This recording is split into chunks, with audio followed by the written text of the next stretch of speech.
is called to order. May order na. Anong gusto niyo? May I please call on the Honorable MP Ibrahim Ali to lead us in the invocation, and please remain standing for the singing of the national anthem and the Bangsamoro hymn.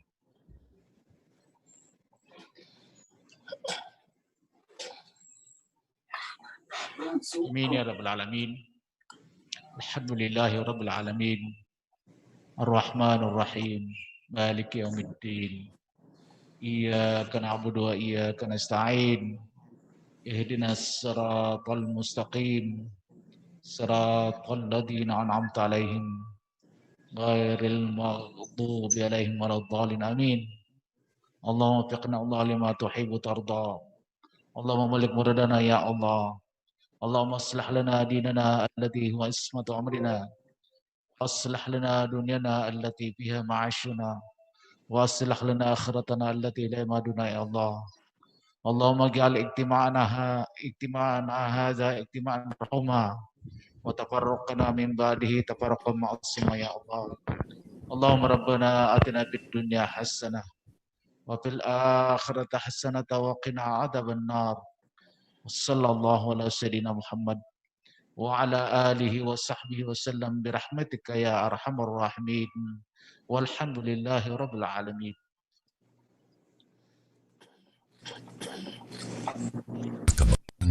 Ang pambansang awit ng Pilipinas. Hayang makinig, nagsasaksihan alam, alam ng puso, sa titik mo'y buhay. Lupang hinirang, kuya ka ng magiting, sa manlulupin, di ka pasisingil, sa nanagang tutok sa simoy at sa langit mong pagaw, ay hinatang tulang awit sa pagkayang minamahal. Ang isang lang matawad mo'y tagumpay na nag-iinit, ang bituin at araw niya kailan ang ay di magtitingin. Luman ang araw ng walhagit pagsinta, buhay langit sa piling mo. Ang hindi kaya na kantay mga api, at mamatay ng dahil sa'yo.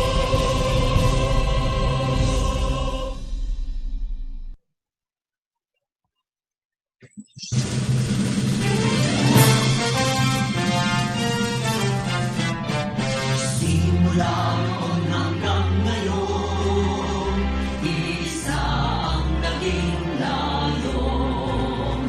Magkaisaan magulod, karitingan ay magugtong. Tumayo tayo mula sa hamon ng nakaraan, niyapos ang pangalan.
The Secretary General is directed to call the attendance of the members of the Parliament and determine the existence of the quorum. The Honorables Abbas Ahmed, Abbas Haron, Present. Abbas Zulkarnain, Present. Abbas Basit Sarik, Present. Abu Mujib, Adyong Jiaur Rahman Alonto, Ahang Abdullah, Present. Alamia Laisa, Laudin Faiz, Ali Ibrahim, Ali Lanang Jr., Ali Eddie Mapag, Present. Alil Cesar, Present. Ampuluto Suarto, Present. Ampatuan Baintan, Anayatin Susana, Asmawil Muslima, Balindong Ali Pangalian, Bara Hamid Aminuddin, Basman Anna Tarhata, Bato Muhammad Zainuddin, Present. Burahan Abraham, Kandaw Bay Maleha, Present. Dandamon Latif Maysara, Present. Yamla Musa, Dipatuan Saprula, Ibrahim Ahod, Ismail Haji Abdul Aziz, Present. Kayak Abdullah, Gera Edward, Hasim Abdullah, Hassan Hatimil, Al Muhager, Ismail Rasul, Kajuri Raisa, Yakilan Muslimin, Karon Bainon, Lidasan Mussolini, Present. Oong Don Mustafa, Lorena Jose Ribani, Makakwa Abduraof, Kapaar Abdullah, Karaya Jamel, Makasalong Marjani, Manguda Dato Kadafe, Mantawil Malik, Check na ko. Mastura Dato Tukaw, Mastura City Shahara, Present. Mawalil Amil Bahar, Midtimbang Dato Midpantaw, Mitmug Rasul, Mujahid Abdul Mohmin, Munyos Hussein, Oranon Suwaib, Pakasa Mubaida, Pak Abdul Wahab, Pangandaman Nabila Margarita, Ramos Diamila, Present. Present. Rimbang Edrisa Naser, Sakar Dayaw, Sahrin Abdul, Salendab Said, Sali Al-Said, Present. Taliga Romy, Salik Ali, Sangki Ali, Sani Punduma, Satar Al-Zad, Present. Omar Yasser, Sema Romeo, Sheikh Said, Present. Ilongan Aida, Sulaiman Ali, Tago Paisalin, Tan Nabil, Present.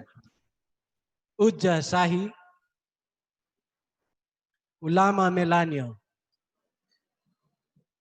Usman Azfar, May file ba tayo ito? File ba tayo ng picture? Jacob Mohammed, Present. U.A.K. Narciso. Present.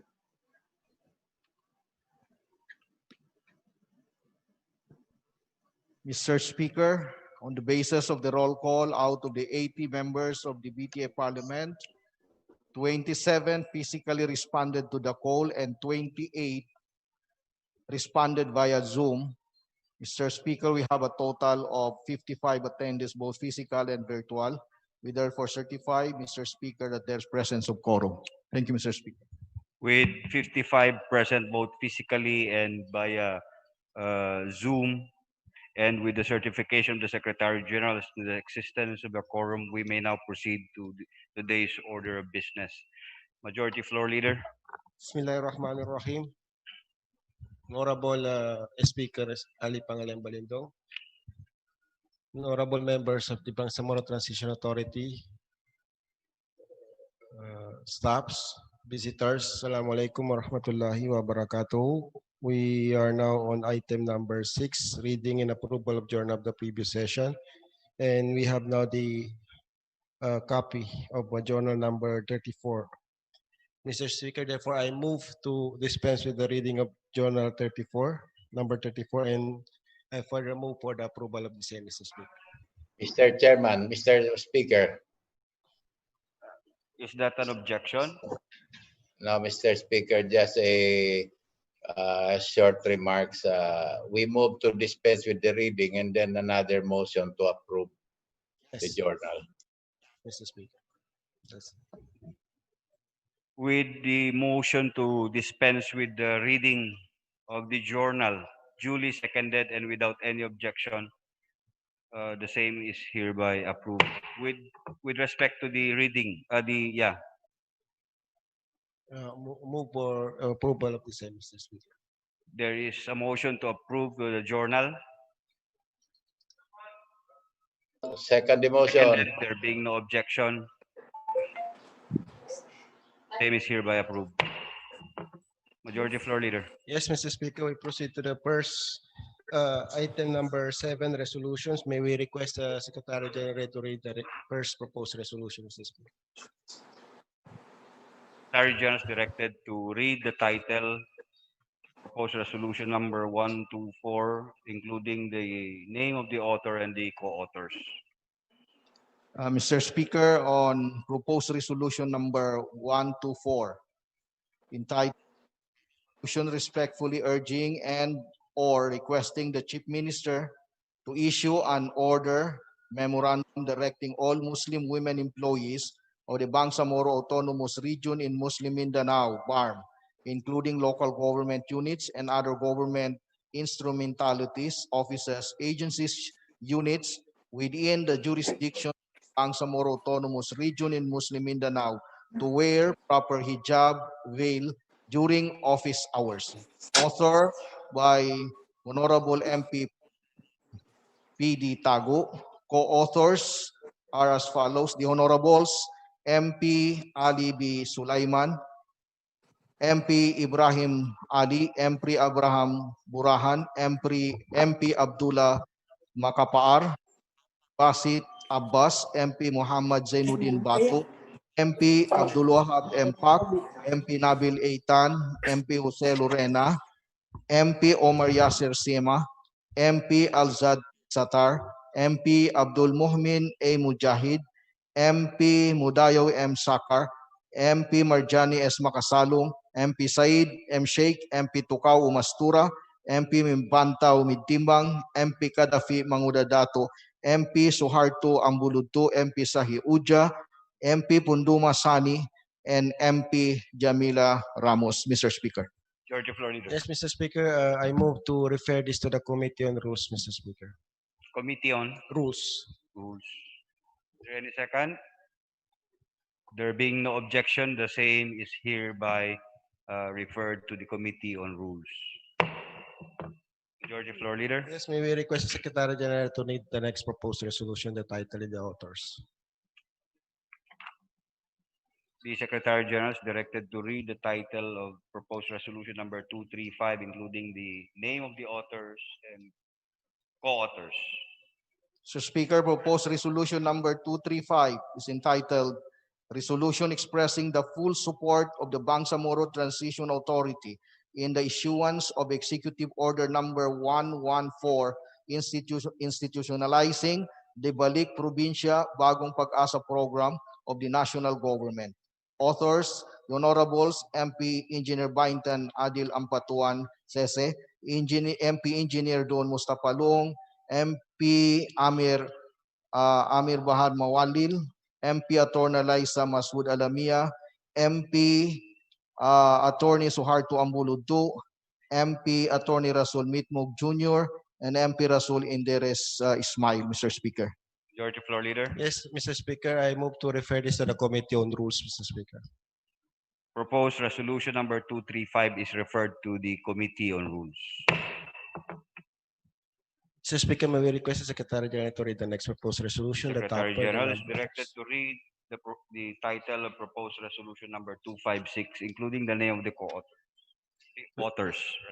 Proposed resolution number 256, Mr. Speaker, is entitled A Resolution Requesting the Ministry on Indigenous Peoples Affairs to formulate guidelines for the accreditations and confirmation of indigenous political structures, IPs, and indigenous organization, IPOs, of the non-Moro indigenous peoples within the Bangsamoro Autonomous Region in Muslim Mindanao. Author, the Honorable MP Romeo Saliga, Mr. Speaker. Yes, Mr. Speaker, I move to refer this to the Committee on Indigenous Peoples Affairs. Proposed resolution number 256 is referred to the Committee on Indigenous Peoples Affairs. May we request the Secretary General to read the next proposed resolution, Mr. Speaker? The Secretary General is directed to read the title of proposed resolution number 257, including the name of the author. Mr. Speaker, on proposed resolution number 257 is entitled A Resolution Requesting the Ministry of Basic, Higher and Technical Education, MBHTE, to appropriate funds for salaries of teachers' aides. Author by the Honorable MP Romeo Saliga, Mr. Speaker. Georgia Florida. Yes, Mr. Speaker, I move to refer this to the Committee on Basic, Higher and Technical Education. Proposed resolution number 257 is referred to the Committee on MBHT on Basic, Higher and Technical Education. We request the Secretary General to read the next proposed resolution. The Secretary General is directed to read the title of proposed resolution number 264. Proposed resolution number 264, Mr. Speaker, is entitled Resolution Directing the Secretariat to Formulate a Guideline for the Submission of Semestral and Annual Reports of all Parliament Members. Authors, the Honorables MP Engineer Baintan Adil Ampatuan and MP Amir Bahal Esmawadil, Mr. Speaker. Mr. Speaker, I move to treat this proposed resolution as a simple resolution and be transferred to the basis for the day, Mr. Speaker. Proposed resolution number 264 is transferred to the business of the day. May we request the Secretary General to read the next proposed resolution, Mr. Speaker? The Secretary General is directed to read the title of the next proposed resolution, including the name of the author. Mr. Speaker, proposed resolution number 276 is entitled Resolution Directing Trade and Industry in Collaboration with Darul Ifta and Ministry of Science and Technology to implement the halal program to look into food products to ensure they are halal for Muslims to consume and make a report and recommendation thereon. Authored by Punduma Sani. Mr. Speaker, I move to refer this proposed resolution to Committee on Trade, Industry, and Committee on Science and Technology, Mr. Speaker.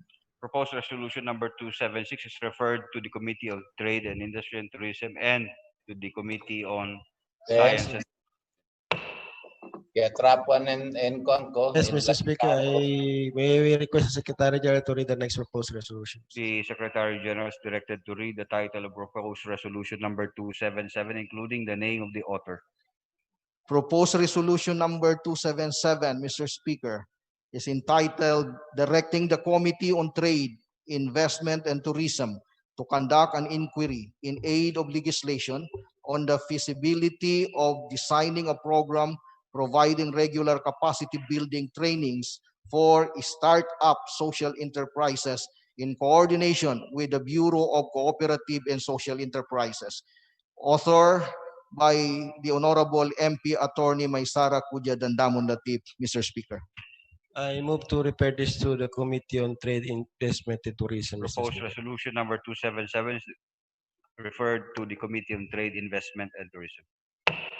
May we request the Secretary General to read the next proposed resolution, Mr. Speaker? The Secretary General is directed to read the title of proposed resolution number 278, including the name of the author.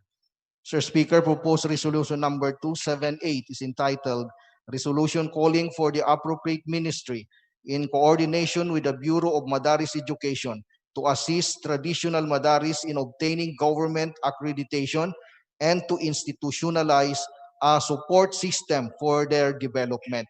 Authored by the Honorable MP Attorney Maysara Kudya Dandamon Latif, Mr. Speaker. Georgia Floor Leader. Mr. Speaker, I move to refer this to the Committee on Basic, Higher, and Technical Education, Mr. Speaker.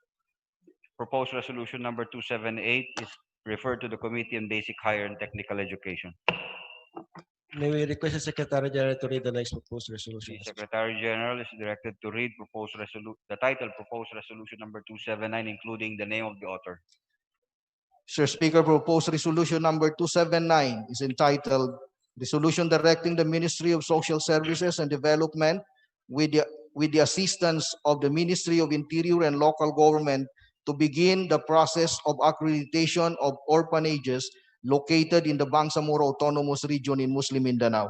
Authored by the Honorable MP Attorney Maysara Kudya Dandamon Latif, Mr. Speaker. Mr. Speaker, I move to refer this to the Committee on Social Services and Development and the Committee on Local Government, Mr. Speaker. Proposed resolution number 279 is referred to the Committee on Social Services and Development and to the Committee on Local Government. May we request the Secretary General to read the next proposed resolution? The Secretary General is directed to read the title of proposed resolution number 281, including the name of the author. Mr. Speaker, proposed resolution number 281 is entitled Resolution Directing the Ministry of Basic, Higher, and Technical Education in coordination with the Ministry of Labor and Employment to develop a comprehensive plan for the out-of-school youth and children in the Bangsamoro region and to report on its status to the Bangsamoro Transition Authority Parliament. Authored by the Honorable MP Attorney Maysara Kudya Dandamon Latif, Mr. Speaker. Mr. Speaker, I move to refer this to the Committee of Basic, Higher, and Technical Education. Proposed resolution number 281 is referred to the Committee on Basic, Higher, and Technical Education. Mr. Speaker, we proceed to the next item agenda. We are on the first stage of bills. May we request the Secretary General to read the title, the number, and the authors of the first stage bills, Mr. Speaker. The Secretary General is directed to read the title of BTA Parliament Bill number 64. Mr. Speaker, on the first stage of bills, we have the BTA Parliament Bill number 64, entitled An Act Detailing the Share of Local Government Units in the 75% share of the Bangsamoro government in the national taxes, fees, and charges collected in the Bangsamoro Autonomous Region and for other purposes. Authored by the Honorables MP Engineer Baintan Adil Ampatuan, MP Attorney Rasul Mitmog Jr., MP Amir Bahal Mawadlil, MP Attorney Liza Alamia. Mr. Speaker. Mr. Speaker, this is a private member bill, Mr. Speaker. May we request the Secretary General to read the next first stage of bills, Mr. Speaker? The Secretary General is directed to read the title of BTA Parliament Bill number 71. On BTA Parliament Bill number 71, Mr. Speaker, is entitled An Act Institutionalizing Support to the Welfare and Care for Orphans by establishing Bangsamoro orphanages in the region and providing funds thereof. Authored by the Honorable MP Attorney Maysara Kudya Dandamon Latif, with co-authors the Honorables MP Aida Silungan, MP Abdullah Ahang, MP Abdullah Hashim, MP Abdullah Igayak, MP Abdulaziz Ismail, MP Al Said Sali, MP Bay Maleha B. Candaw, MP Datu Tukaw Mastura, MP Jamila Disimban Ramos, MP Edi Ali, MP Faiz Alauddin, MP Harun Abbas, MP Hussein Munoz, MP Ibrahim Ali, MP Nabila Margarita Pangandaman, MP Dr. Marjani Makasalong, MP Milanyo Ulama, MP Mudayaw Sakar, MP Muhammad Yaqub, MP Muhammad Zainuddin Bato, MP Mujib Abu, MP Musa Jamla, MP Attorney Nabil Eitan, MP Attorney Rasul Mitmug Jr., MP Siti Shahara Mastura, MP Dr. Susana Salvador Anayatin, and MP Ustads Abdul Muhammad Mujahid. Mr. Speaker. Mr. Speaker, this is a private member bill, Mr. Speaker. May we request the Secretary General to read the next BTA bill, Mr. Speaker. The Secretary General is directed to read the title of BTA Parliament Bill number 74, including the name of the author. Yes, Mr. Speaker, BTA Parliament Bill number 74 is entitled, An Act Upgrading the Unayan Municipal Hospital in Municipality of Binidayan, Lano del Sur into a 50-bed capacity district hospital and appropriating funds therefore and for other purposes. Authored by the Honorable MP Safrola Dipatuan. Mr. Yes, Speaker. Mr. Speaker. This is a private member bill, Mr. Speaker. Duly noted. Yes, may we request the Secretary General to read the next BTA Parliament Bill number on third stage. The Secretary General is directed to read BTA Parliament Bill number 75, including the name of the author. Yes, Mr. Speaker, on BTA Parliament Bill number 75 is entitled, An Act Upgrading the Existing Dr. Serapio B. Montañer Al-Haj Memorial Hospital in Lano del Sur from its present level 1 with a 25-bed capacity into level 2 with 100-bed capacity and appropriating funds therefore and for other purposes. Authored by the Honorable MP Safrula Dipatuan. Mr. Speaker. Mr. Speaker, this is a private member bill, Mr. Speaker. May we proceed to the next item on the order of business, Mr. Speaker? We are on number 10, second stage of bills. BTA Cabinet Bill number 76, a cabinet bill, Government of the Day bill. May we recognize the MP Attorney Waida Pakasan to deliver his sponsorship speech, Mr. Speaker. MP Ubaida Pakasem is recognized.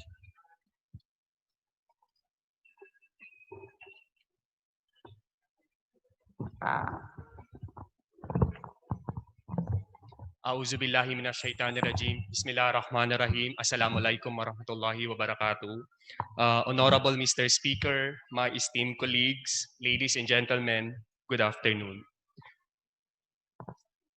Year 2020 is indeed a year full of challenges and changes.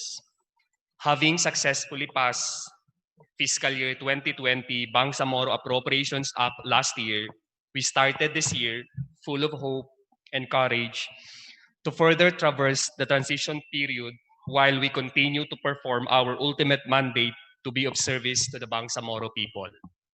Then the COVID-19 pandemic happened. As a result, many things have changed. Figuratively speaking, we could say that the whole world stopped turning. Travel restrictions were imposed. Community quarantine protocols had to be put in place. Even lockdown measures in some areas were ordered. Business and commercial establishments, schools from the public sector and those privately owned, physical marketplaces, transportation terminals, and public ports had to be shut down and stop operating for a long period of time. It was just recently that all these are allowed to operate while having to observe very strict social distancing measures and health and safety protocols. Admittedly, government offices were no exception to the devastating effect of COVID pandemic. The Bangsamoro government too was hardly hit. Despite the pandemic and all its consequent effects, we were trying our best to stay true and faithful to our mandate to deliver our services to the Bangsamoro people. However, it was clear that with all those necessary restrictions put in place to ensure the health and safety of everyone, the delivery of our services was slowed down. Although we are approaching the end of the year, much of our targeted physical accomplishments were not achieved. These targets are indicators which measure the effectiveness and efficacy of our services. The figures will tell that much of our goals were not met this year, and this is mainly due to the devastating effects of the pandemic.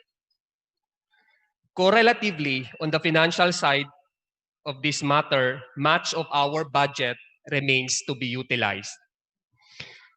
The fiscal year 2020 Bangsamoro Appropriations Act was a major milestone for us. Powered by our aim to bring good to the Bangsamoro people, the Parliament had to go through deliberate, intricate, and meticulous discussions, having to look at every line item, figure, and provision to come up with fiscal year 2020 Bangsamoro Appropriations Act. That is comprehensive, all-inclusive, and instrumental to the betterment of the lives of the Bangsamoro. Our Appropriations Act was a great plan for our people, and we cannot allow the COVID to just scrap this great plan. Its implementation may be deferred, but we cannot allow it from having the services of this government not delivered to our people. As such, Honorable Speaker, I am standing to call all the honorable members of this Parliament to support the approval of the proposed act, which extends the availability of the fiscal year 2020 appropriations to December 31, 2021. This proposed act shall amend Section 47 of the General Provisions of the Bangsamoro Autonomy Act Number 3, the Bangsamoro Appropriations Act of Fiscal Year 2020. With your support to this proposal, the budget of our proposed programs, activities, and projects to be implemented supposedly during fiscal year 2020 will be made available until December 31, 2021. This will give enough time for all the ministries and offices to catch up with their deferred service deliveries. This will ensure that the planned infrastructure projects, important capital outlay projects, and other significant special programs of our various ministries and offices will still be implemented and the people will still benefit from these promised service deliveries. I earnestly hope that this proposed act will merit the approval of our colleagues in this parliament. Thank you, Sukran, and once again, good afternoon. Majority Floor Leader. Yes, Mr. Speaker, I move to refer this to the Committee on Finance, Budget, and Management, Mr. Speaker. Mr. Speaker. Speaker. Yes. May I... BTA Cabinet Bill number 76 is referred to the Committee on Finance, Budget, and Management. Yes, MP May I Rimbang. recognize, Speaker? Thank you po. Mr. Speaker, doon po sa gentleman from Cotabato, si Obeda Pakasam, Tony Obeda Pakasam, Deputy Minister of Finance. Gusto po itanong na Member of Parliament kung ilan po yung natitira pang budget natin ngayong 2020.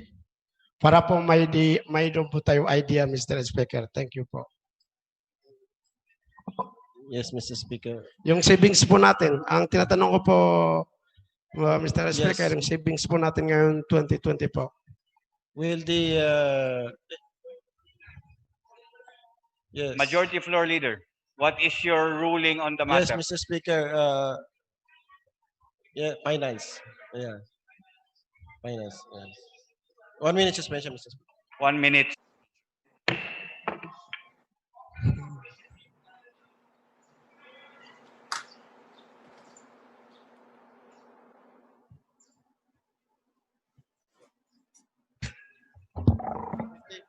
Parliament lang ang ating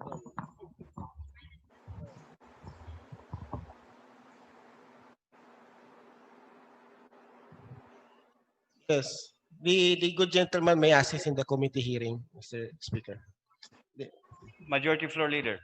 Uh, Is there interpellation today? no, Mr. Speaker. Huh? No, Mr. Speaker. There is no interpellation Yes. today Yes, Mr. Speaker. Okay, on the matter. Yes, the Committee on Finance Budget, and you are also a member of the committee. Okay, thank you po. Importante po for the record po sa atin sa plenary, na tinanong po natin yung savings po natin para po may record po tayo lahat ng member of parliament. Thank you po. Napakagwa po kong matalinong kaibigan po ti Speaker Atty. Omar Sima. Thank you po sa member of parliament, Secretary at my colleague. Assalamualaikum. Session resume.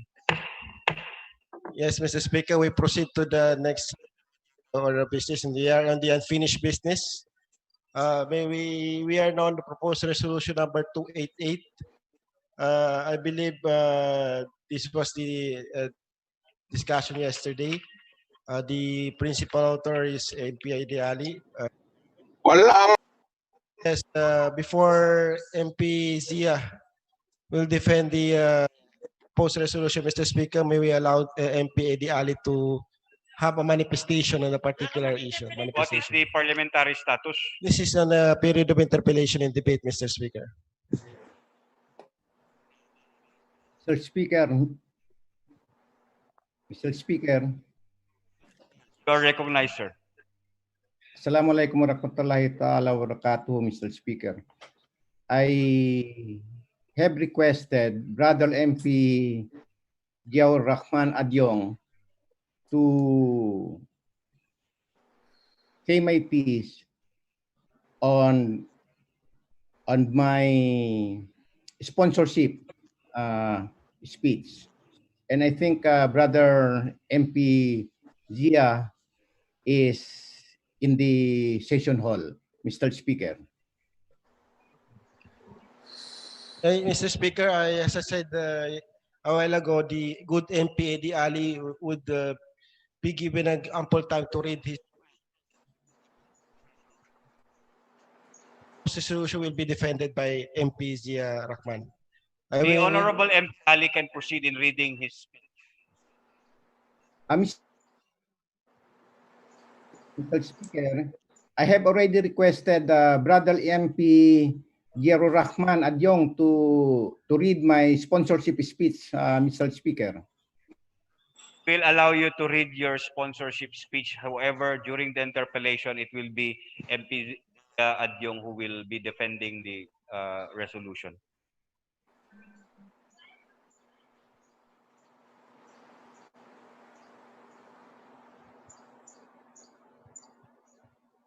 One minute suspension. 1 minute suspension.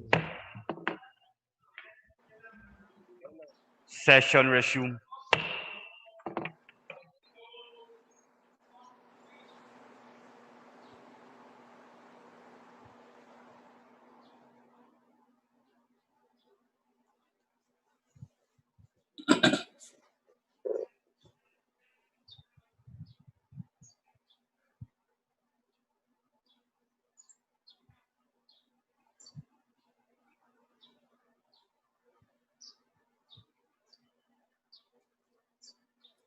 MP Eddie Ali, you may now proceed.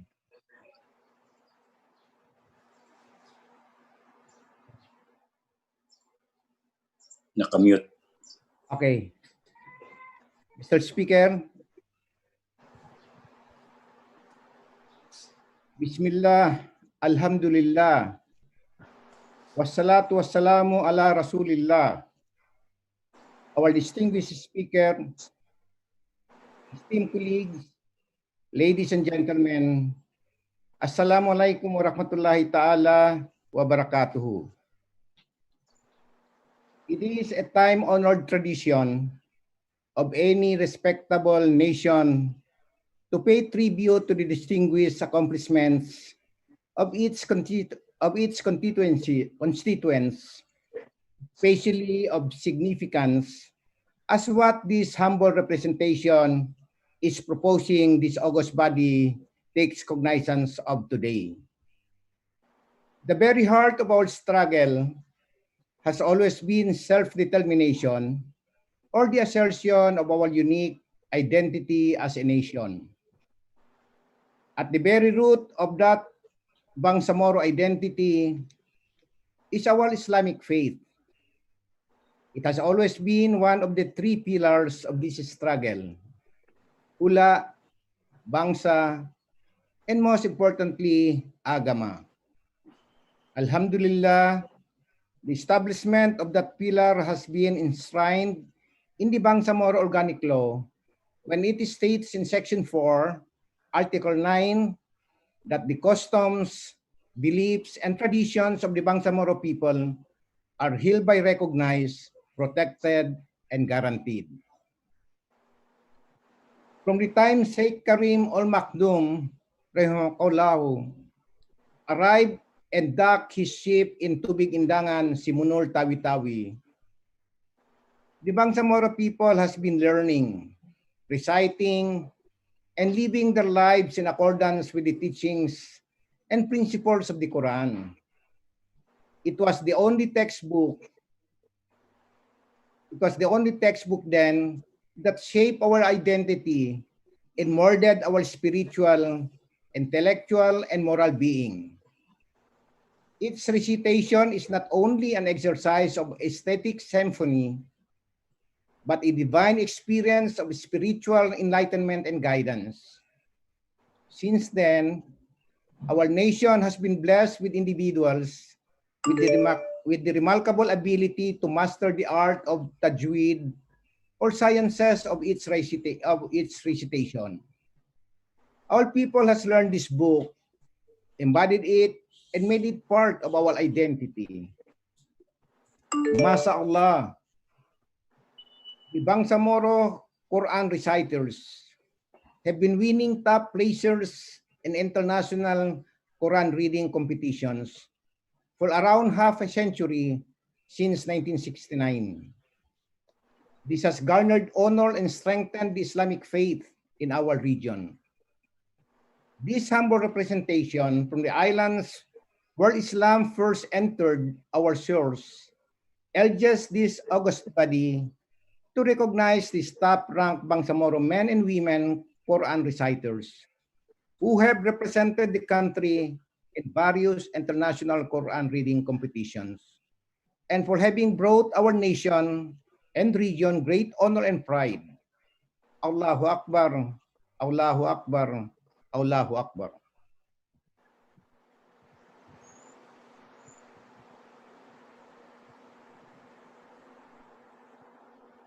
Done. MP. I'm done, Mr. Speaker. Mr. Speaker, may we request the good MP Zia to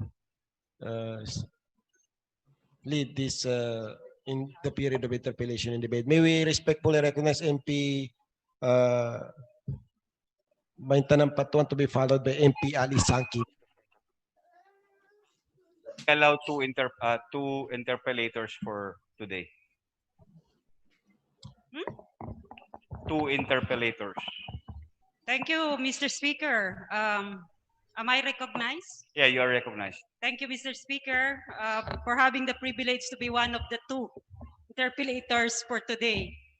Mr. Speaker, I fully support the resolution. In fact, if the honorable author would accept that I want to be part of this resolution, I would request that I'll be included as one of the co-authors, Mr. Speaker. Just some clarification, Mr. Speaker, about the resolution, because we have attached a number of personalities who won international competitions. My first question, Mr. Speaker, is: are these people in the list still alive, Mr. Speaker?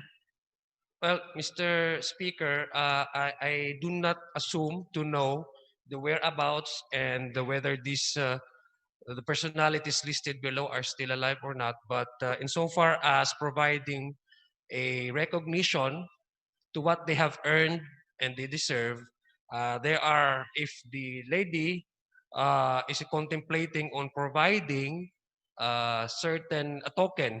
We have, in fact, an arrangement for that by providing posthumous award.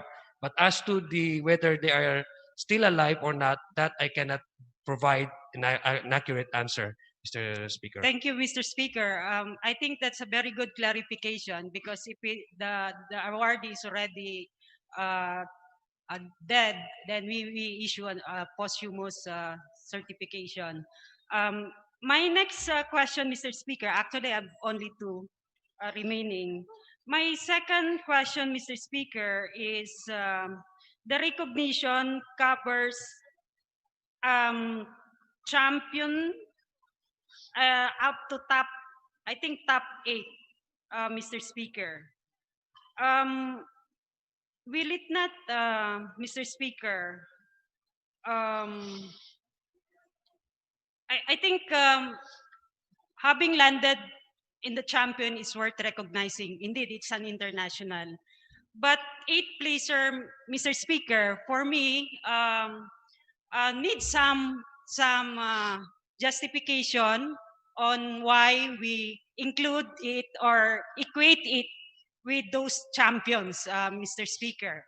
And I think there is a rationale why the proponent included champion up to top 8. That we want to appreciate, Mr. Speaker.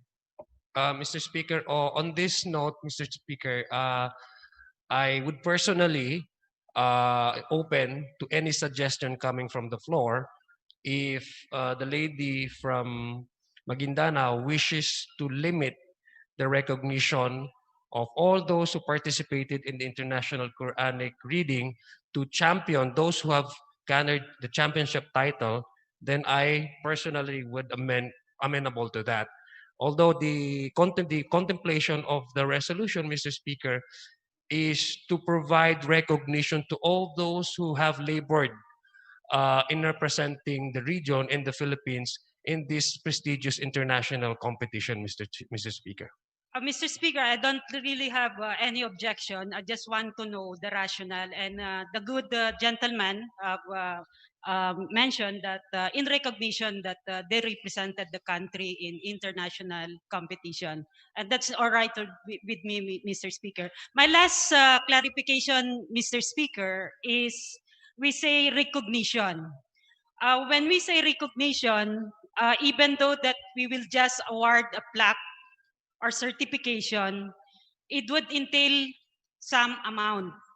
My question, Mr. Speaker, is if we approve this resolution, Mr. Speaker, who will do the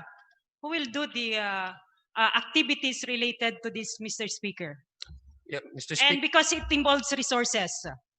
Mr. Speaker, I admit the resolution did not specifically mention or cite specific office where the necessary funding for the production of trophies or plaques was indicated. It was never indicated. It was not indicated in the resolution. It was not reflected. Perhaps that's one of the areas that we seek the wisdom of the lady from Maguindanao, perhaps in the period of amendment, if she so wishes to introduce or to cite, determine the specific amount or the specific office where these resources are to be sourced out, then that would be welcome development for this representation, Mr. Speaker. Thank you, Mr. Speaker. I'll be glad to include it in the period of amendments, Mr. Speaker. But I want to hear from the proponent if my request for being part of this Yes. resolution is accepted.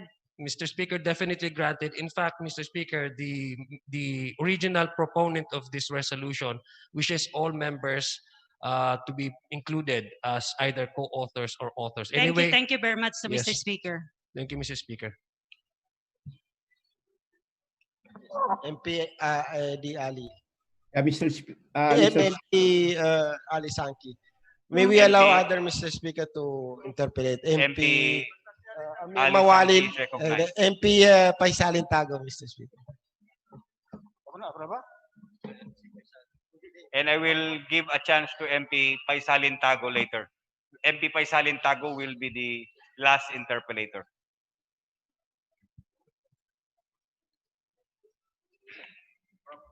Thank you very much, Mr. Speaker, Mr. Floor Leader, for Mr. Speaker, who will be the next interpellator? It will be MP Ali Sangki, the yes, gentleman from since, Dato Abdullah since Sangki. yesterday I was so delighted to take the floor because this Quran reading competition is part of my job when I was the Secretary of the Office of Muslim Affairs. Please, And- please make your statements clearer, sir, by removing your face mask. Okay, sorry.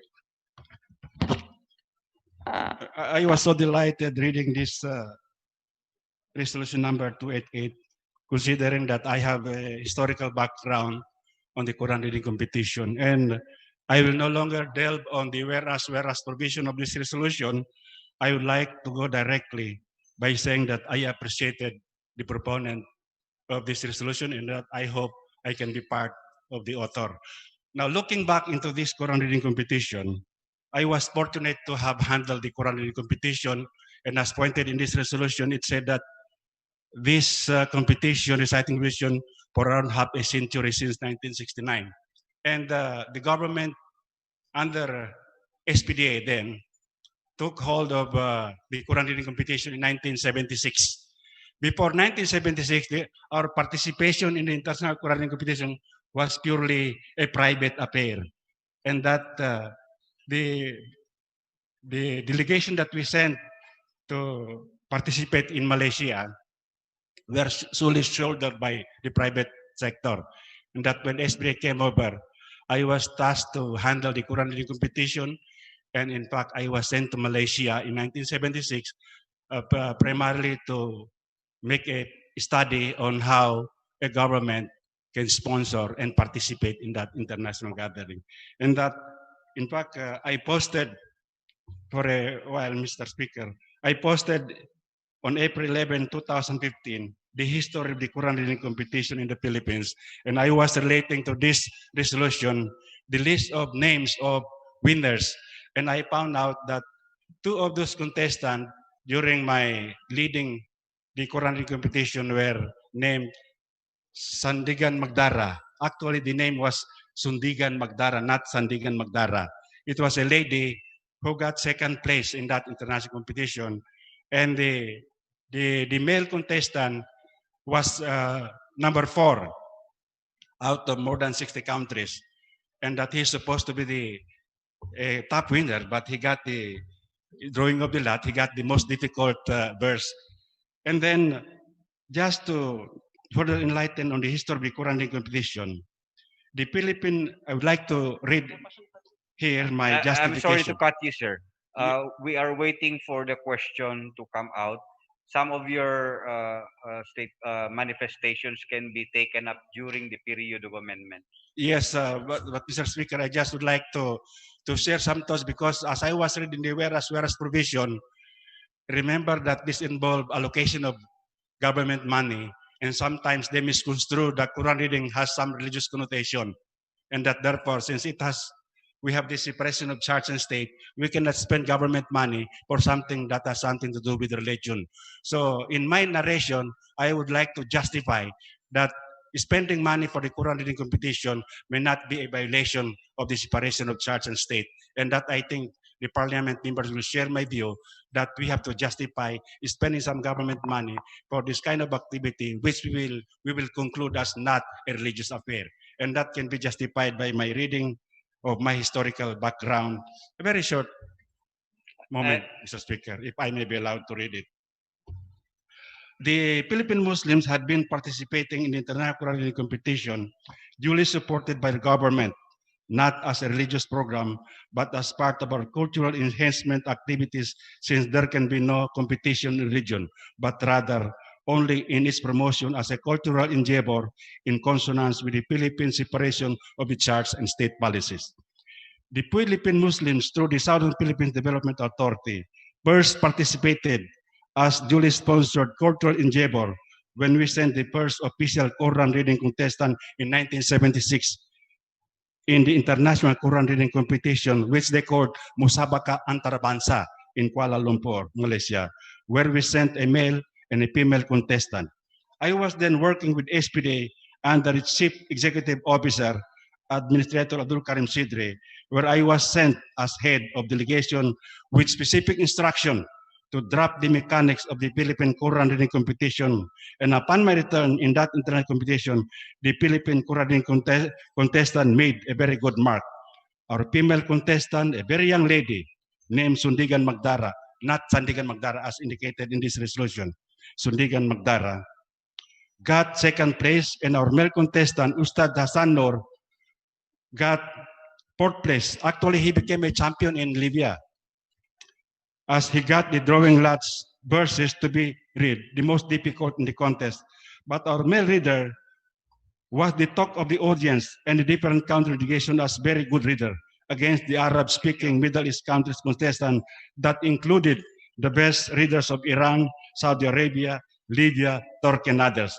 That all of us head of delegation were hosted to a meeting and lunch at the Malaysian host of international contest at the Ministry of Foreign Affairs, and then I was told our Philippine male contestant will be given the rare privilege of making the reading of the Quran in the University of Malaysia, gathering where many foreign and high dignitaries will attend with the Malaysian Prime Minister, Hussein Un, at that time. The following year, in 1977, in the presence of UP, Dean Sister Adi Mahul, the Philippine Quran reading contest was taken over by the Philippine Department of Foreign Affairs, Islamic Affairs under Ambassador Linding Pangandaman. We were handling the Quran reading competition, but then at that time, Ambassador Linding Pangandaman decided that since it involved international relation, it must be handled by the Department of Foreign Affairs. So, Mr. Speaker, I am taking this opportunity by saying that if we are going to participate, the Quran reading participation, I think the Bangsamoro Autonomous Region may well be properly be tasked to participate because this involves international relation, and perhaps this will also bring a good image for the Bangsamoro Autonomous Region in participating in an international gathering of different Muslim countries. Please wind up. And MP I would Sangki. like to wind up my remarks, Mr. Speaker. The following year, 1970, presence of UP Petitions Adi Mahul, the Philippine Quran contest was taken over by the Philippine Department of Foreign Affairs, Islamic Affairs under Ambassador Linding Pangandaman. And now, the same program is being pursued National Commission of Muslim Filipinos, where I was the secretary of the time, with its Philippine National Quran Recital Commission usually being held. Yes, I'm going to wind it Please up. wind up. We're Yes. still waiting. And usually being held at the University of the Philippines Theater. Oftentimes, we have this Quran reading level of competition. We have the municipal level, the provincial level, the regional level, and the national Antarabansa, which is held at the University of the Philippines Theater. And that much can be talked about the significance of the Philippine Quran reading competition as a unifying factor in the world community of Islam. So I would like to end up my share by enriching this resolution of the Honorable author, rather Idi Baali, by probably including me as one of the author, and that I am so delighted to discuss matters pertaining to defending Duly the noted. idea. Duly Thank you very noted. much. The gentleman from Taraka is recognized. MP Paisalin Tago will be the last interpellator.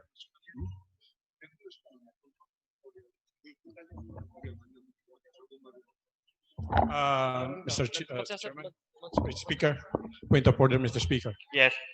Yes, before we start the interpellation, you ruled that you limit only 2 interpellators can be Yes. recognized without objection. And here comes the 3rd interpellators. What is your another ruling, Mr. Speaker? We limit it to 2 interpellators. I just gave chance to MP Paisalin Tago to interpellate the proposal. Thank you very much, Mr. Chairman. And in answer to firstly, I will answer the objection of my colleague MP Makaraya. Precisely, there are only 2 interpellators because the second one, MP Alisang, is not an interpellation. It is a speech. Yes, It it is a actually statement. taken It during is a in the statement period of amendment. support. It is not an interpellation actually. it is a statement of support to the proposed resolution. Secondly, Mr. Chairman, I do loud and the authors of this proposed resolution for coming up, Mr. Chairman, for coming up with this resolution because it is very timely. It is high time for the Bangsamoro government to recognize the persons or personalities who brings honor and glory to the Bangsamoro people in our area, Mr. Chairman. Now, Mr. Chairman, Mr. Speaker, my question to the authors of TBS bill. The proposed resolution speaks of the recognition. Mr. Speaker, is recognition contemplate with the giving of token of award or prize money to the top rank Quran reciters or for recognition purposes only? Well, Mr. Speaker, the resolution contemplates on providing a token. But as to the definition of a token, we did not enumerate, we did not provide definition to the word token. We contemplate on the gesture of recognition. It could be a plaque, it could be in whatever form of recognition, for as long as all these participants who have gone through, who've participated in the International Quranic reading, are all given due recognition and due recognition, Mr. Speaker, for participating in the International Quranic or competition, Mr. Speaker. Thank you, Mr. Speaker. That is my question because the resolution speaks of the reciters who won internationally since 1969, and it's a tall order to name them because there are plenty. Nevertheless, Mr. Speaker, it is my recommendation that we not only give them posthumous o kung may namatay man, posthumous recognition or simple recognition, but we should give him also monetary award as a show of our appreciation in bringing pride and glory to our people in the Bangsamoro region area. That is my suggestion. And due time, I join my colleague MP Ampatuan in his manifestation of giving that award in their amendment. I join the sentiments and the purpose of this resolution. That's all, Mr. Speaker. Mr. Speaker, Thank you very much. Assalamualaikum warahmatullahi. Majority Floor Leader. No objection, Mr. Speaker, from this representation if my good colleague wishes to introduce, to further enhance the resolution, Mr. Speaker, as he stated earlier. Thank you, Mr. Speaker. Majority Floor Leader. Yes, Mr. Speaker, I move to close the period of interpellation in the The bills. period of interpellation is terminated. Mr. Speaker, I move to open the period of amendments. Mr. Speaker. The period of amendment is now open. May we respectfully recognize MP Baintanampaton, Mr. Speaker. Thank you, Mr. Speaker. I have a very... Mr. Speaker, can we flash the contents of the resolution in the screen? Yes, The Secretariat is directed to share the content of the resolution on Zoom.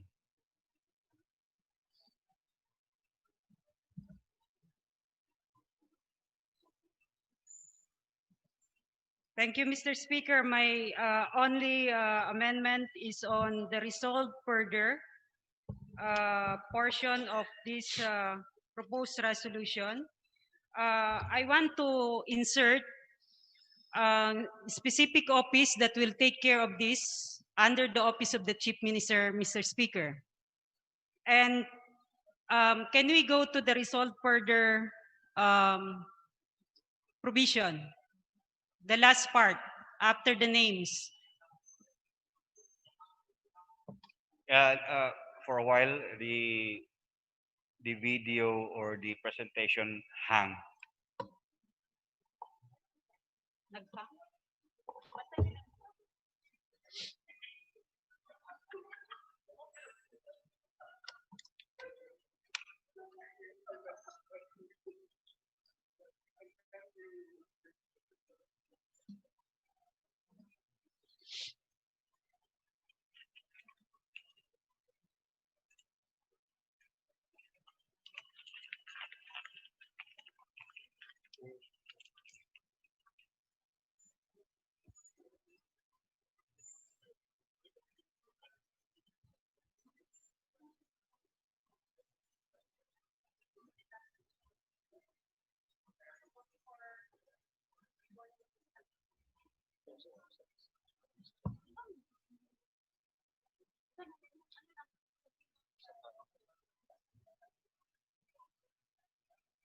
Okay na?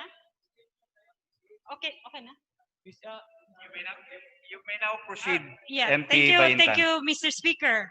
My only proposal is to include an office under the Office of the Chief Minister, which is actually the Bureau of Cultural Heritage. We're actually thinking about Bureau of Madaris, but since they are so busy right now, we might as well focus on the Bureau on Cultural Heritage. That's my proposal, and after the word Office of the Chief Minister, through the Bureau on Cultural Heritage. Mr. Speaker, that's my proposal. What is the pleasure of the proponent? Acceptable, Mr. Speaker, because the cultural heritage is an attached agency of the Office of the Chief Minister. Thank you, Mr. Speaker. That's my only The amendment. Secretary General is directed to reflect the proper amendment. Are there any other amendments? Mr. Speaker, I move to close the period of amendment. The period of amendments is now terminated. Mr. Speaker, just I think the Secretariat should check the new name of the Office of the Cultural Heritage, because that was the old one. There's a new name under the admin code. It is well noted. We will direct the Secretary General to check the to indicate the proper nomenclature of the office. Thank you. Yes, Mr. Speaker, I move to approve. I move for the approval and adoption of this proposed resolution, Mr. There's Speaker. now a motion to approve and adopt proposed resolution number 288. Subject to style, Majority Floor Leader? Subject to style, Mr. Speaker. Subject to style. It's been seconded. There being no objection, proposed resolution number 288 is now approved. Yes. Yes, Mr. Speaker, we proceed to the next unfinished business proposed resolution, Mr. Speaker. We are on proposed resolution 305. A resolution expressing profound gratitude to the city government of Cagayan de Oro City and the University of Science and Technology of Southern Philippines. We request... Majority Floor Leader, may I suggest that we deal with these two resolutions and consolidate them into one resolution so that we can approve them immediately. Mr. Speaker, this is two different resolutions from two different places, Mr. Speaker. The one is Cagayan de Oro City and the other one is... It can be stated in one resolution. Yes, Mr. Speaker. Because it is an expression of gratitude. Yes, Mr. Speaker. May we request the proponent MPs here to react on that particular proposal? Yeah, Mr. Speaker, I would like to subscribe to the wisdom of the speaker. However, the case of Cagayan de Oro is about the LSIs who were rerouted. Supposedly, they are bound to Zamboanga City, but they were rerouted to Cagayan de Oro.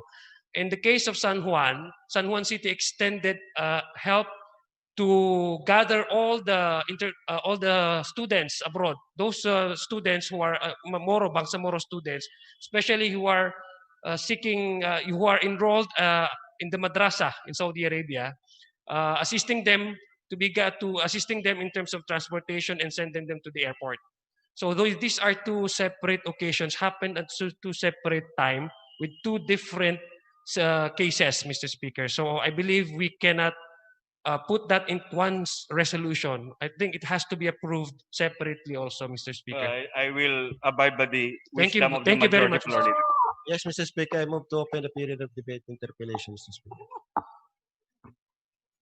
I think this has been due already for some time. I think we can move for the adoption of this resolution already. Yes. Yes, Mr. Speaker, I move to dispense with the period of amendments and period of interpellation and debate, Mr. Speaker. You can move for the amendment. Yes, I move for the approval and adoption of this proposed resolution. Subject to style. Subject to style. Yes, Mr. Speaker. Yeah, subject to style because we still have to compare notes with the MSSD Minister of the jury. Thank There you, is a Mr. motion to approve proposal number 305 subject to style. Yes. Seconded. There is no objection. The same is hereby approved. That is already part of... Yes, Mr. Speaker, I move to adopt for approval and adoption proposed resolution number 310, Mr. Speaker. There is any second? Second. Proposed resolution number 310 is approved subject to style. George, We Floor proceed Leader, to are the there any last other matters? proposed resolution, Mr. Speaker, the one we is for the day. Proposed resolution number 264. Mr. Speaker, may we now open the period of debate and interpellation of this proposed resolution. May we respectfully recognize MP Baintan Patuan. This will be the last resolution, Mr. Speaker.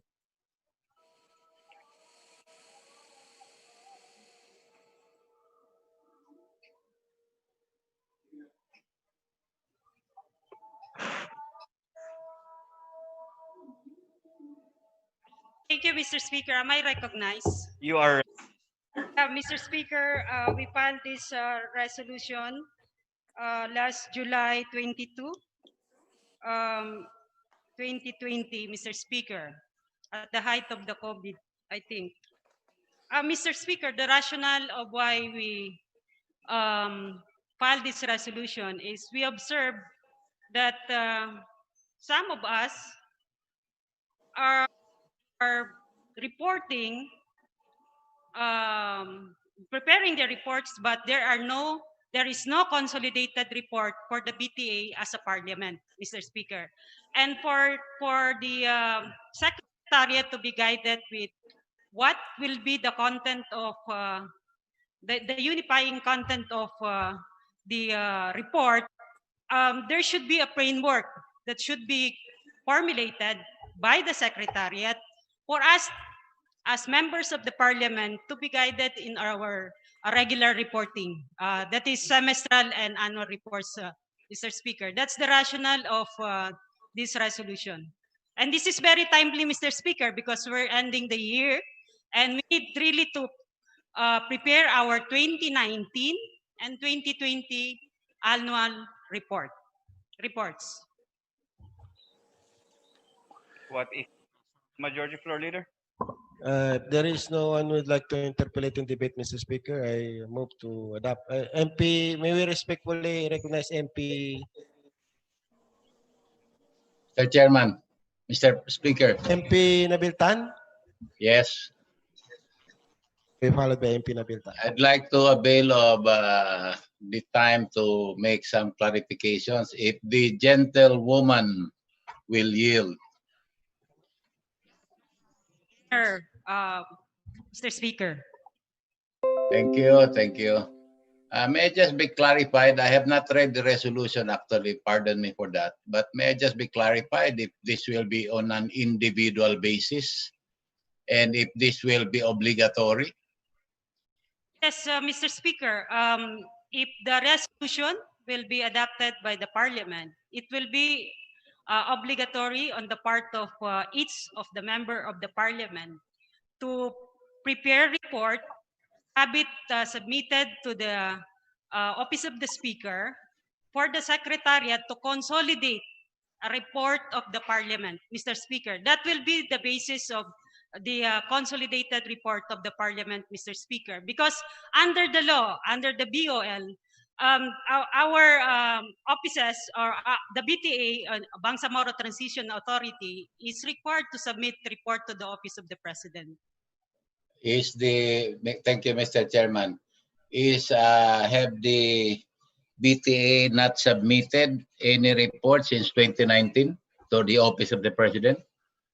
Mr. Speaker, that is a question only the Office of the Speaker and Office of the Secretary General can answer, Mr. Speaker. So you don't have any information as to whether or not we are already submitting reports since 2020?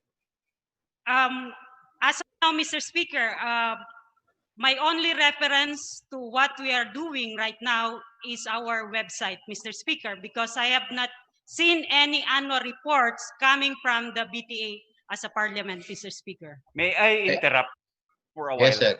Yes, sir. Is this not supposed to be part of our rules? And that it should be tackled by the Committee on Rules? It can be, Mr. Speaker. I think so. I think that would be the proper venue that this will be tackled by the... I think so. I think so. But Mr. let me just Speaker. finish just one or two questions to be clarified and then sa rules na lang i-refer. Mr. Mr. Speaker, You can proceed, MP Nabiltan. Thank you, Mr. Speaker. Thank you, Madam Chair, Madam Sponsor. I'd like to be clarified since you suggested earlier that it will also require the submission of the 2019 and 2020. We're not yet sure whether or not they have submitted. So I think if ever we adopt this resolution, it just should take effect on 2020, not have any retroactive effect, because we will assume regularity that the Parliament has complied with the uh, submission of report. But the adoption of this resolution will enhance, substantiate the reports because it will come from all of us. But what they're doing is the entire proceedings that's going on and the business, which I think they have records, and they can just do, they may have already submitted that to the office of the president as required under the Bangsamoro Organic Law. But for the individual members to prepare the 2019, 2020, I don't think we can still do that. We will just rely on the records of the Secretary General and the Office of the Speaker. Thank you, Mr. Chairman. thank you, Mr. Speaker. If the pleasure of the body of this Parliament is only for 2020, and I think we have no problem with that, Mr. Speaker. May I manifest something?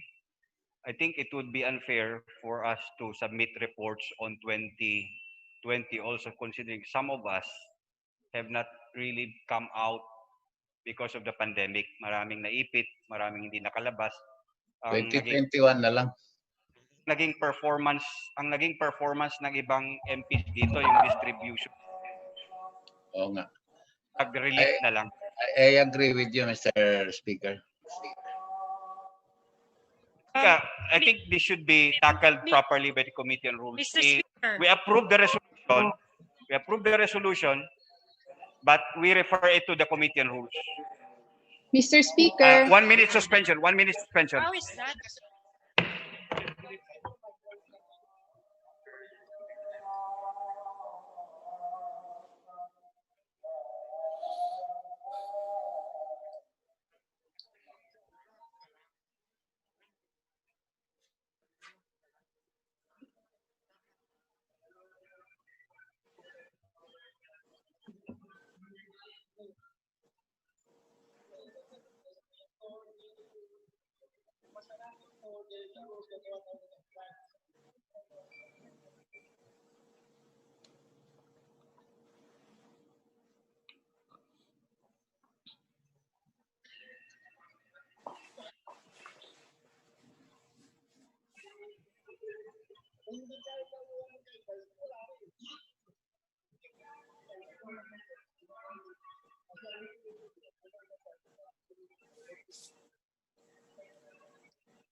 Move to recommit.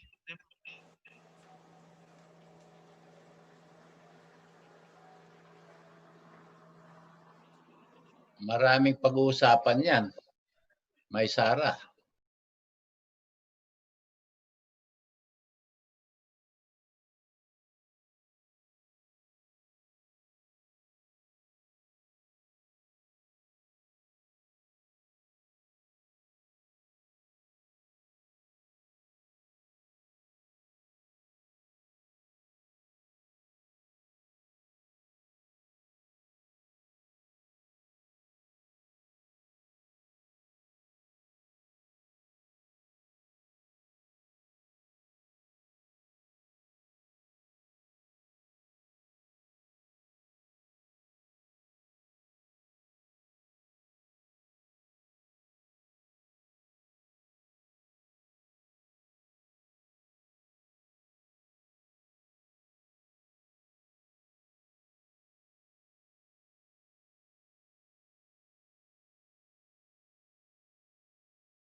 Magagalitan tayo. Session resume. Yes, Mr. Speaker, we proceed to MP Jose Lorena. Thank you. If I just have some clarificatory question before I will ask that this will be the period of interpellation, if there are none, will already be closed and go to the period of amendment, so that we will have a clear guidelines for our purpose. My clarification is this resolution directs our secretariat, particularly headed by the Secretary General, to formulate guidelines for reporting purposes. I understand that under 11054, there are mandatory reporting provided for in the law, particularly with respect to legislation passed by the Parliament. That is already a mandatory requirement that has to be submitted within a certain period of time as provided for in the law. So may I ask from the proponent whether the intent really was to allow the Secretariat to formulate the necessary guidelines for submission so that they can be assisted in the preparation of the reports. Am I correct?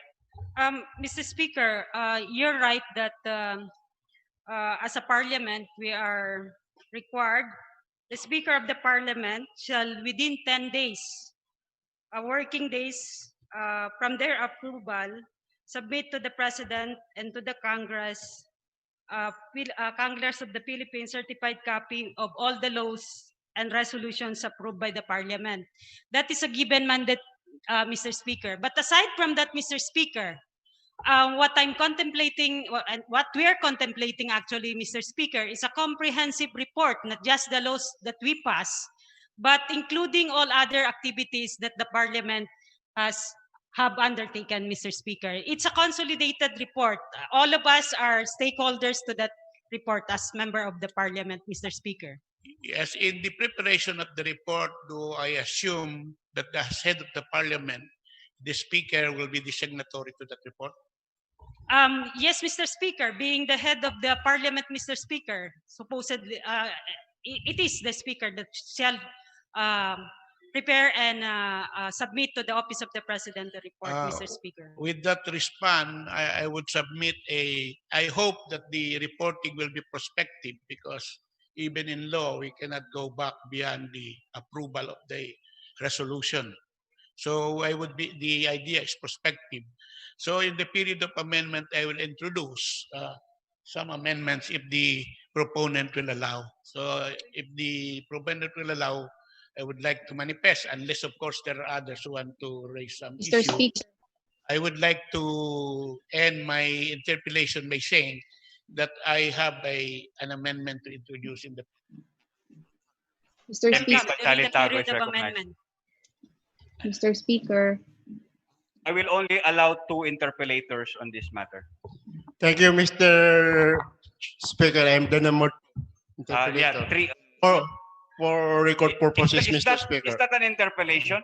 Yes, it is an interpellation, Mr. Speaker. It is not a speech. Thank you very much, Mr. Speaker. Gusto ko yun. Also, Mr. Speaker. Mr. Speaker, the proposed resolution that was introduced by my colleague from Maguindanao and the province of the island provinces is about formulation of guidelines directing the Secretariat to formulate the guidelines for the reports of all members of the Parliament. Is that true, Mr. Speaker? Yes, Mr. Speaker, the title says that it directs the Secretariat to formulate a guideline for the submission of semestral and annual reports of all the Parliament members. Supposing, Mr. Speaker, the Secretariat has already formulated the guidelines, is that a final guidelines that all the members of the Parliament should follow, Mr. Speaker?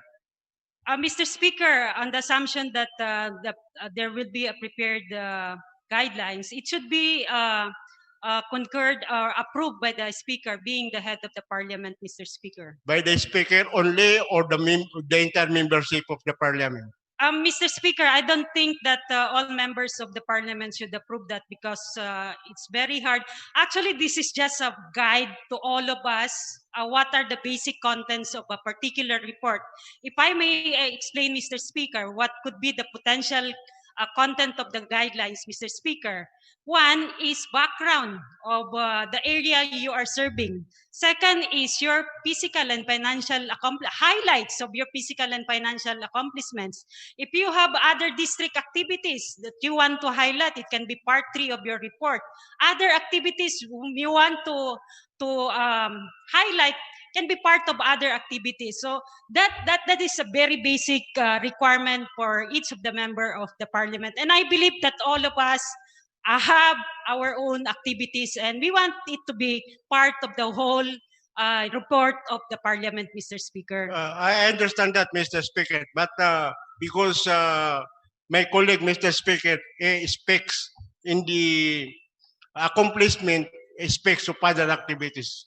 Is it not, Mr. Speaker, that the primary duty of a member of parliament is legislation and not to conduct any more activities? That is only secondary or incidental to their function, Mr. Speaker. Mr. Speaker, we have 3 major functions as a member of the parliament. One, we are oversight. Second, we do legislation. Third is representation. Under this framework, Mr. Speaker, we can highlight every activities that we have done under these 3 major functions, Mr. Speaker. No problem about oversight, representation, legislation, because these are all can be encompassed to an activities of legislation. What I'm thinking is if you conduct giving rights, giving social needs, financial assistance to peoples, is that part of the activities that we are contemplating in our report? If there is a report that will be reported. Mr. Speaker, what I know as a government bureaucrat in the past is every peso that you receive from the government should be accounted for, Mr. Speaker, and that will be reported, Mr. Speaker. So, Mr. Is Speaker, that not reported in the liquidation, the monthly liquidation we yes, are submitting? of course, that is exaggeration, Mr. Speaker, of government utilization of funds, Mr. Speaker. And therefore, what I'm saying earlier, Mr. Speaker, is just an highlights of what particular activities you want to highlight in your report, Mr. Speaker. Yes, that is my worry, Mr. Speaker. That's why I am clarifying this, because reports encompass everything. So that's why I mentioned a while ago that our primary function is for legislation, legislation purposes. That is my line. Number 2, Mr. Speaker, the proposed resolution speaks of 2 reports, semestral and annual reports. What does the proponent of the proposed resolution means of semestral? Mr. Speaker, under normal reporting, Mr. Speaker, actually it should be monthly, quarterly, semestral, meaning semestral is January to June, and annual is January to December, Mr. Speaker. So semestral is January to June. That is a mid-year report, Mr. Speaker. Oh yes, I know that, Mr. Speaker. That is biannually, in short, biannual report. Yes, Mr. Speaker. So, Mr. Speaker, regarding follow-up regarding this submission of guidelines by the Secretariat, is it the only speaker, once the guidelines was draft by the Secretariat, only the speaker can confirm the guidelines that will be that will be subjected to the members of the parliament once it is signed by the speaker. Mr. Speaker, I think the speaker has the officers of the parliament. It can be part of this process to consult the members, the officers, like the deputy speakers, the majority floor leader, minority floor leader. But that is his process, Mr. Speaker. We leave it to him how he consult the leadership and the members of the parliament. Yeah, may I butt in? We already have monthly liquidation reports. The speaker consolidates uh, our accomplishments. The secretariat already consolidates and submits it to the speaker, and then the speaker submits it to the chief minister for signature. Isn't that enough documents that should be consolidated by the office of the speaker? Mr. Speaker. Kasi nandun na rin yung No. liquidation natin. Mr. Speaker, I'm not talking about the liquidation, the Yeah, financial. What I'm talking, Mr. Speaker, are the highlights of the activities of each of the members of the parliament that will be consolidated into one big consolidated report of the parliament, so that the 80 members of the parliament have their respective stake in that annual accomplishment report of the parliament, Mr. Speaker. We're not talking here about the daily activities of the members of the parliament, just the highlights, Mr. Speaker. If we have done so many activities, we are actually proud of it, and it should be included in the whole report of the BTA Parliament, Mr. Speaker. For me, Mr. is I have no problem with the submission of the report. My only concern, Mr. Speaker, is the process. Because once the Secretariat has formulated the guidelines, it is my suggestion, Mr. Speaker, that it should be again submitted to the Parliament in order that all members of Parliament should scrutinize the guidelines that was finished by the Secretariat. 1 minute suspension.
Session yun ang resumes. ibig sabihin Majority ko. Floor Leader.